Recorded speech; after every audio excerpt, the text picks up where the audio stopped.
ഇത് വിഷുവിൻ്റെ അന്നത്തെ ദിവസം എടുത്ത വീഡിയോ ആയിരുന്നേ. എൻ്റെ ബെസ്റ്റ് ഫ്രണ്ട് മനീഷ് ആ ഒരു ദിവസം ഞങ്ങളെ അങ്ങോട്ട് ക്ഷണിച്ചിട്ടുണ്ടായിരുന്നേ. ഒരു ഉച്ചയ്ക്ക് ആയപ്പോഴാണ് ഞങ്ങളവിടെ ചെന്നത്. കുറച്ച് കഴിഞ്ഞ് ഞങ്ങൾ ഫുഡ് കഴിക്കാനിരുന്നു. ആ ഒരു സമയത്ത് ആബേലിനെ അവളുടെ അമ്മ മാനേജ് ചെയ്തു. അതൊക്കെ കഴിഞ്ഞ് ഞങ്ങളുടെ കുറച്ച് സമയമായിരുന്നേ. ഞങ്ങൾ രണ്ടുപേരും ഏകദേശം ഞങ്ങളുടെ നാട്ടിൽ തന്നെ കല്യാണം കഴിച്ചുകൊണ്ട് ഞങ്ങൾ തമ്മിലുള്ള ആ ഒരു ഫ്രണ്ട്ഷിപ്പ് ഇപ്പോഴും നന്നായിട്ട് കീപ്പ് ചെയ്ത് കൊണ്ടുപോകാൻ ഞങ്ങൾക്ക് പറ്റുന്നുണ്ടേ.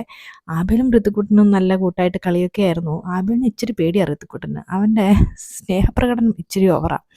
ആബേലിന് സദ്യ ഒന്നും വേണ്ടായിരുന്നു. പിന്നെ രാവിലത്തെ ഇഡലി ഉണ്ടായിരുന്നത് കുറച്ച് പഞ്ചസാര കൂട്ടി കൊടുത്തു. അപ്പോഴത്തേക്ക് നല്ല മഴ പെയ്തേ.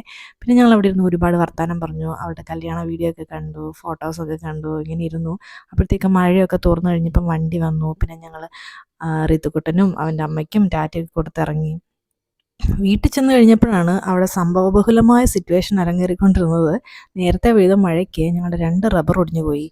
പിന്നെ കുറച്ച് ദൂരെ ഉണ്ടായിരുന്ന ഒരു വീടിൻ്റെ മണ്ടയ്ക്ക് തെങ്ങ് വീണിട്ട് ആ വീട് അങ്ങനെ അങ്ങ് പോയി കേട്ടോ. ഇനി അവിടെ അവർക്ക് താമസിക്കാൻ പറ്റുമെന്ന് തോന്നുന്നില്ല. പിന്നെ അടുത്തുള്ളൊരു വീട്ടിൽ മാവിൻ്റെ ഒരു വശം അതേപോലെ തന്നെ വീണിട്ട് നിറയെ മാങ്ങ മുറ്റത്തുണ്ടായിരുന്നേ. പിന്നെ ഞങ്ങൾ 2-3 ബക്കറ്റും ചാക്കും നിറച്ച് മാങ്ങ പെറുകിക്കൊണ്ട് പോയി. പക്ഷെ മനീഷയുടെ വീടിൻ്റെ അടുത്ത് ഇതേപോലത്തെ പ്രശ്നങ്ങളൊന്നും കണ്ടില്ല കേട്ടോ. അങ്ങനെ ഇതാണ് വിഷുദിന വിശേഷങ്ങൾ.